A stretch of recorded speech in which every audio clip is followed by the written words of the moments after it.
Hello and welcome to another Purveyor of Light Photoshop Quick Tip.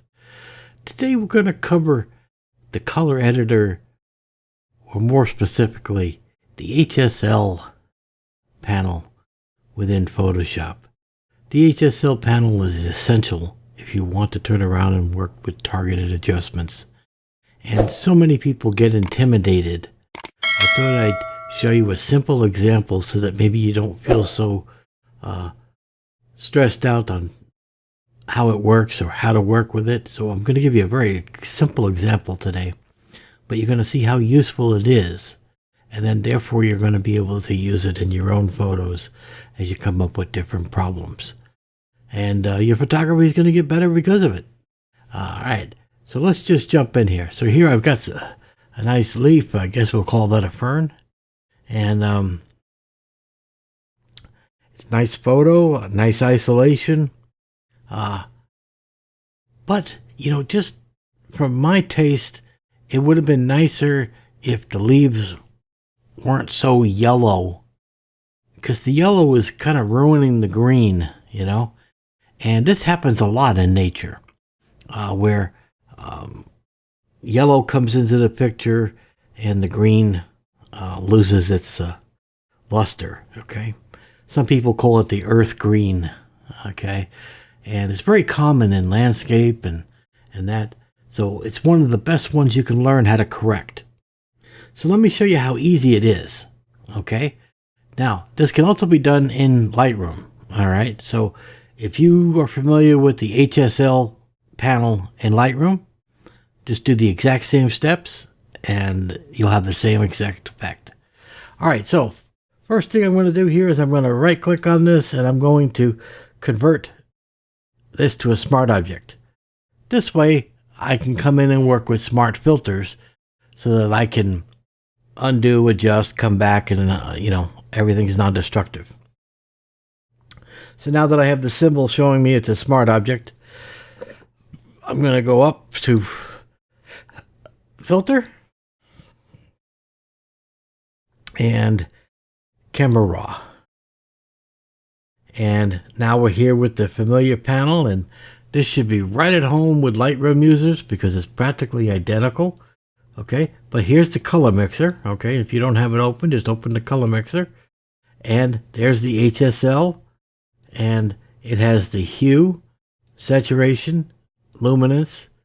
Okay, and you can work with each one at a time if you wish, or you could turn around and open up all the panels, and the hue, saturation, and that are all stacked in there. It's just a preference how you like to work. All right, so we're going to go to the hue for the first part. Hue is actually the tonal color, right? It's the tone range of the color. And we have individual colors, red, oranges, greens, yellows, blah, blah, blah. And this way we can target the color. So if I go to the greens, right? And if I go all the way to the left, you could see that it's introducing more yellows because we're removing the greens, right? And if we turn around and go the other way, we are increasing the greens. Okay? So that's as easy as simple as it can be when you're working with an adjustment. So, and again, everything about adjusting is don't go heavy-handed, okay? So go enough to get the effect that you wish, okay? And I'm thinking that's introducing enough greens. Saturation is just that. How much are we introducing, right? If I come here, it removes all the saturation of the green, and therefore we basically wind up with a black and white leaf. And if we go all the way over, we enter into the range of having neon colored leaves. Okay, so we're just going to do until we have a nice effect, and then luminance is our next step. And luminance is exactly what it states, the light and dark. How light and dark of a green is it? Okay, if it's a very high luminance, right? If I take the greens and I go all the way to a high luminous, it makes them very bright. If I take it very dark, it makes them very dark. Okay? So, I look at what do I want to do. Do I want to lighten it or do I want to darken it?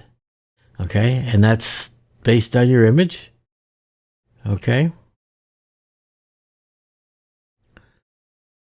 And that is the concept of this. Now, I'm not certain whether I want to come in and I'm going to try that at -5.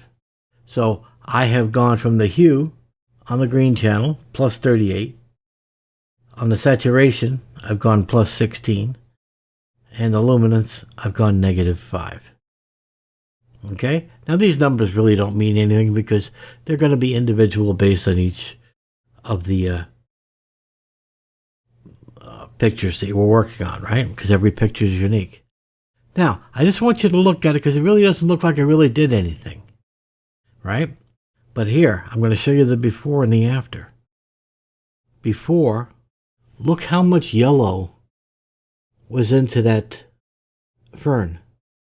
And now, with us, we've taken that yellow out. We have made this more aesthetic, more pleasing, okay? And this is what it's all about, okay?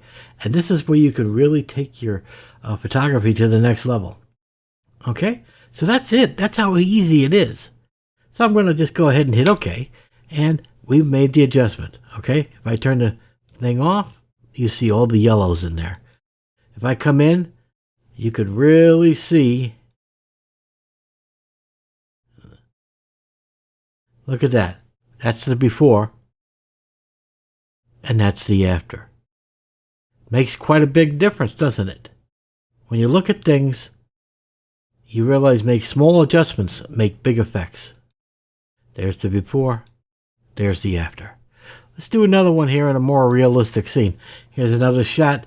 And you can look at this. We've got yellows, and boy, wouldn't it have been nicer of a picture if, everything was nice green.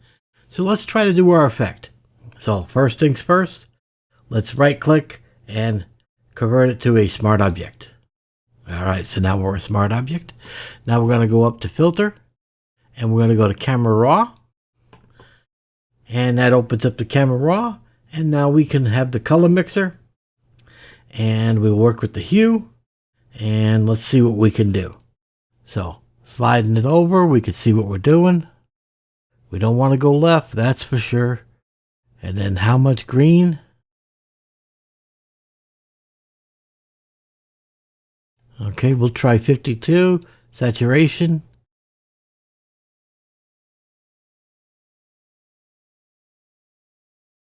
We'll try 44, luminance. Don't want to go that way. We want to go more this way. Okay. And let's see the before and after. Okay. Before. Look at all the yellow and how it just doesn't look good, does it? But now we're looking at it and it's much more aesthetic. Okay.